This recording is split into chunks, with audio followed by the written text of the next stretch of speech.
السلام علیکم بچوں، کیسے ہیں آپ سب؟ آج ہم 4 کلاس کی اردو اے کی کتاب نرگس کا تیسرا سبق پڑھیں گے۔ یہ ہماری فائنل ٹرم جو 3rd ٹرم ہے اس کے سلیبس کا تیسرا سبق ہے اور سبق کا نام ہے ہماری قومی زبان اردو۔ آپ سب کو پتہ ہے کہ ہماری قومی زبان اردو ہے۔ ہم جب سوال پوچھتے ہیں ہماری قومی زبان کیا ہے تو اس کا جواب ہم دیتے ہیں ہماری قومی زبان اردو ہے۔ تو یہ اردو کے بارے میں پورا سبق ہے۔ ہم آج پڑھیں گے کہ زبان کسے کہتے ہیں، علاقائی زبان کسے کہتے ہیں اور قومی زبان کیا ہوتی ہے۔ تو زبانیں انسانوں کے آپس میں رابطے کے لیے بنی ہیں، ہے نا۔ جب آپ نے کسی ایک دوسرے سے بات کرنی ہو، کوئی بات پوچھنی ہو، کوئی سوال کرنی ہو تو ہم کسی نہ کسی زبان میں اس بات کا اظہار کرتے ہیں نا۔ تو اللہ تعالیٰ نے بھی قرآن میں بتایا ہم نے تمہیں بولنا سکھایا۔ قرآن کی ایک آیت لکھی ہے ہم نے تمہیں بولنا سکھایا، مطلب کہ اللہ تعالیٰ نے ہمیں زبان عطا کیا اور وہ مختلف زبانیں انسانوں کے رابطے کا ذریعہ بنتی ہیں۔ تو یہاں بتایا کہ دنیا میں جو سب سے زیادہ زبانیں بولی جاتی ہیں وہ ہے چینی اور انگریزی۔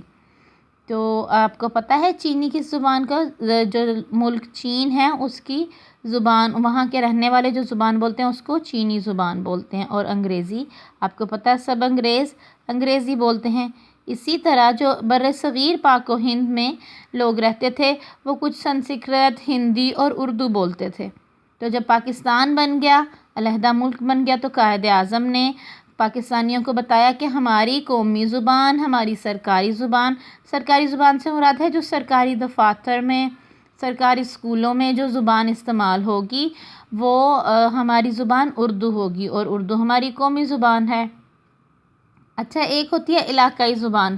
علاقائی زبانیں وہ ہوتی ہیں جیسے سندھی ہے، پنجابی ہے، بلوچی ہے، پشتو ہے۔ یہ سب اپنے اپنے، جیسے کہ پنجابی پنجاب میں بولی جاتی ہے اور سندھی سندھ کے مختلف علاقوں میں بولی جاتی ہے۔ یہ سب علاقائی زبانیں ہیں۔ اور لیکن قومی زبان کا کیا مطلب ہے کہ ان سارے علاقوں کے لوگوں کو متحد یعنی اتحاد، اکٹھا رہنا، ان سب کو اکٹھا جو کرتی ہے وہ ایک زبان ہے اور وہ ہے اردو۔ کیونکہ جو قومی زبان ہوتی ہے وہ اس کا مطلب ہوتا ہے یہ پوری قوم کی زبان ہے، پوری قوم اردو سمجھ سکتی ہے، اردو بولتی ہے، اردو لکھ اور پڑھ سکتی ہے۔ تو اس لیے قومی زبان سے مراد وہ زبان ہوتی ہے جس کے ذریعے پوری قوم آپس میں بات چیت کر سکے، رابطہ رکھ سکے۔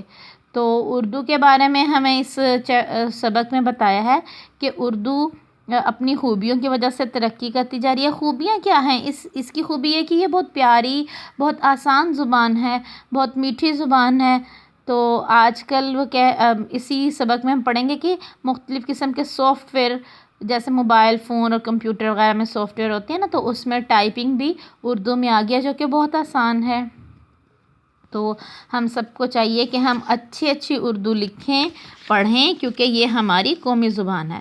تو اس کے آپ کو یہ سوال اور جواب دیے گئے ہیں حل شدہ سلیبس میں، اور یہ الفاظ معنی دیے گئے ہیں، یہ آپ اپنی کاپیز میں لکھیں، یاد کریں۔ یہ الفاظ معنی دیے گئے ہیں آپ کو حل شدہ سلیبس میں، اور اس کے الفاظ معنی ہیں، الفاظ جملے ہیں اور سوال جواب ہیں۔